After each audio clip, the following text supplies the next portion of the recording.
औरंगजेबच्या कबरीवरून राज्यात वातावरण चांगलंच तापलंय। औरंगजेबाची कबर हटवण्यासाठी राज्यभर आंदोलनं सुरू आहेत। नागपूर, पुणे, कोल्हापूर, सिल्लोडमध्ये देखील आंदोलनं सुरू असल्याचं पाहायला मिळते। शिवजयंतीचा मुहूर्त साधत खरतर कबर हटाव मोहीम हाती घेण्यात आली आहे। विश्व हिंदू परिषद आणि बजरंग दलाकडून राज्यव्यापी आंदोलन करण्यात येते।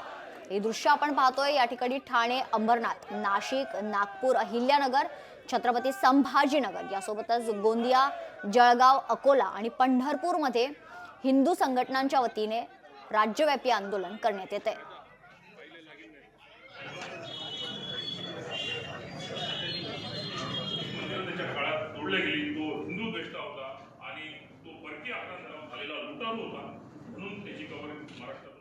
छत्रपती शिवाजी महाराजांच्या जन्मदिनी आम्ही छत्रपतींचे मावळे या सरकारला काहीतरी आदेश देतोय, काहीतरी विनंती करतोय की त्यांनी ती मान्य करावी, आणि अन्यथा ती मान्य झाली नाही तर आम्ही आमच्या निवेदनात नाही म्हटलंय, पत्रकार परिषदमध्ये सुद्धा म्हटलंय की आम्ही काही दिवसाची कालावधी तुम्हाला चर्चा करायला देऊ, तुमच्या प्रशासनाला नियमावली तुमची तपासून घ्यायला देऊ।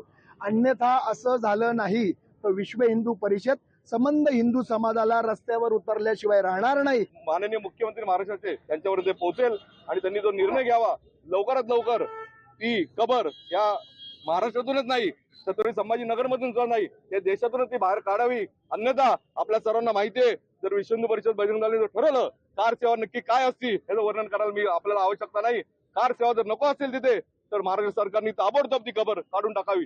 शिवसेना प्रमुख माननीय बाळासाहेब ठाकरे यांनी सांगितलं होतं, ज्या छत्रपती संभाजी महाराजांना यांनी हाल करून त्रास दिला आणि मृत्यूदंड टाईप दिला त्याने, मग या संभाजीनगर शहरामध्ये ते 4 महिने या ठिकाणी त्यांना कैद केलं होतं सोनेरी महालमध्ये संभाजी महाराजांना। मग ह्या शहराचं नाव संभाजीनगर ठेवायचं कशाला त्या औरंगजेबांना? म्हणून 8 मे 1988ला त्या ठिकाणी मराठा संस्कृती मंडळावर अगदी दंडवत करून त्यांनी सांगितलं की ह्या शहराचं नाव मी संभाजीनगर ठेवतो, त्या दिवशीपासून मी संभाजीनगर बनतो। आज मात्र या ठिकाणी उगाच काहीतरी राजकारणाचा दृष्टिकोन करून वातावरण बदललेलं आहे। आज आमच्या संभाजीनगरमध्ये म्हणजे कुठे कोकणात आंदोलन होतं, कुठे इकडं होतं, पण आमच्या संभाजीनगरची जनता त्या ठिकाणी भयभीत झालेली आहे आणि त्यामध्ये हे काय चाललं, हा सगळा वातावरण खराब करण्याचा खूप मोठा प्रकार झालेला आहे। लोकशाही मराठी ऐका, पहा, जागरूक रहा।